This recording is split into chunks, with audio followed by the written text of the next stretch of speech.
हरियाणा में IDFC bank से जुड़े कथित 300 करोड़ रुपए के घोटाले को लेकर बड़ा खुलासा हुआ है।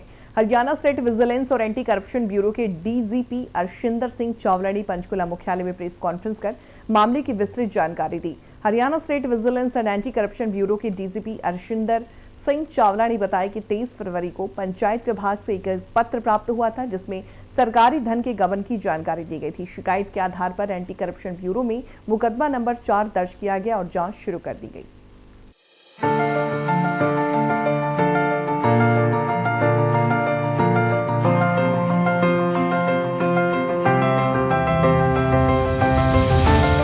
कार्यालय से हमारे को पत्र प्राप्त हुआ था जिसके अंदर उन्होंने पंचायत डिपार्टमेंट की एक करी हुई इंक्वायरी जिसके अंदर सरकारी फंड्स का गबन दिख रहा था, वो जांच हमारे को एफआईआर दर्ज करने के लिए आदेश प्राप्त हुआ हरियाणा सरकार से और उसके ऊपर मुकदमा नंबर 4 यहाँ पंचकूला में जो हमारा पुलिस स्टेशन है उसके अंदर किया गया।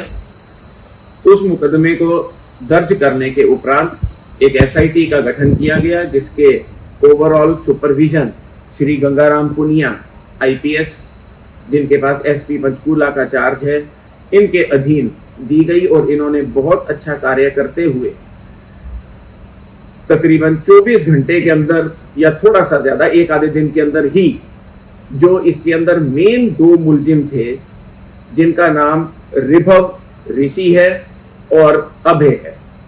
बैंक से जब हमने पता किया तो ये रिभव ऋषि पंचकूला का रहने वाला है और सेक्टर 32 की जो ब्रांच है उसके अंदर तकरीबन 6 महीने पहले इसने वहां से नौकरी छोड़ी थी और ये उस ब्रांच का हेड था। इसी प्रकार से जो अभय है ये तकरीबन अगस्त या सितंबर में इसने भी वहां से जॉब छोड़ी। ये वहां पे शायद रिलेशनशिप मैनेजर था, दोनों अच्छे पद पर आसीन थे। तो आईडीएफसी की सीनियर मैनेजमेंट ने इमीडिएटली ऊपर के लेवल पे अपनी कंप्लायंस दिखाते हुए सरकार का जो धन है, जो सरकारी फंड्स में गबन की बात आई थी, पेंडिंग द इन्वेस्टिगेशन उन्होंने वो पैसा गवर्नमेंट को रिटर्न कर दिया है, जो कि जिससे एक ये जरूर साबित हो जाता है कि जो हमारे हरियाणा प्रदेश के लोगों का मेहनत से कमाया हुआ पैसा है, जो चाहे विभागों के अंदर पड़ा हुआ था, वो सुरक्षित है और कहीं नहीं गया। अब इसके अंदर जो 2 ये मेन मुलजिम थे, इन्होंने ये सारा मास्टर प्लान बनाया था। भरसक प्रयत्न और बहुत अच्छी टेक्निकल एविडेंस कलेक्शन करके हमारे एसपी साहब ने फाइनली कल शाम को इन दोनों को राउंड अप किया। उसके बाद जो एक मेन कंपनी थी प्राइवेट जिसके अंदर फंड्स ज्यादा जा रहे थे, तकरीबन बैंक के रिकॉर्ड के हिसाब से तकरीबन 300 करोड़ है। ये 300 करोड़ स्वास्तिक देश प्रोजेक्ट के खाते में गए थे और वहां से आगे डिप्लॉय हुए हैं रिसोर्सेस।